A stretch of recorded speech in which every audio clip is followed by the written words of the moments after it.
Өңірде үйіргелік егістік жерлердің көлемі 54 мың гектарды құрайды. Оның 25.600 гектары игерілмеген. Себебі ауылды жерлерде су жүретін қарық көздері бітеліп, арналар істен шыққан.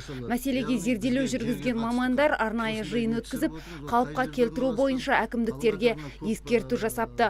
Егер жағдай оңалмаса, пайдаланусыз жатқан жерлерді мемлекет қайтарып алуға кіріспек. Бұған бір бюджеттен үлкен қаржы керек жоқ. Онысы ауыл әкімдері, анау көше комитеттер бар, билер кеңесі бар, ардагерлер ұйымдасып, осы арықтарды осы күзден бастап көктемде ерте тазалап, әр үйге су баратын жағдай болса, тұрғындар бұл жерлерді игеруге өздері де ынталы. Жер қатынастары басқармасы соңғы 1,5 жылда 63 мың гектар жерді шаруалардан кері қайтарып алған. 83 мың гектар қазан айының соңына дейін қайта тексеруден өтеді. Пайдаланылмағаны анықталса, ол жерлерде мемлекетке кері қайтарылады. Заңның көлемінде тиісті жұмыстар жүргізіліп жатыр. Өздеріңіз жақсы білесіздер, пайдаланбай жатқан жерлерді шаруаның егесімен келісіп, бір жақты келісім шартты бұзып алуға болады. Болмаса олар қайта игеру керек.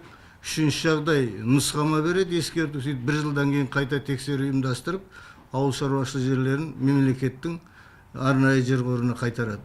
Осыған байланысты мынау түсіндіру, 10 есе салық деген бар.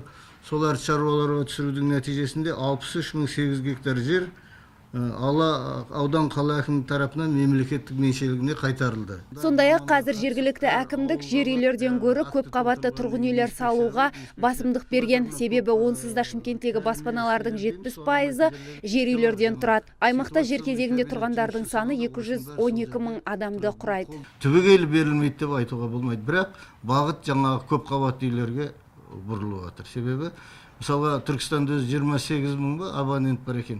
25 мың адам кезекте тұрды. Сол 25 мың адамға берсе тағы бір Түркістан салу керек та. Айтпақшы, жақында кері қайтарылған 73 мың гектар жерлерді жалға беру бойынша конкурс болады. Жерге қатысты мораторийге байланысты ондай конкурсқа шетелдіктер қатыстырылмайды.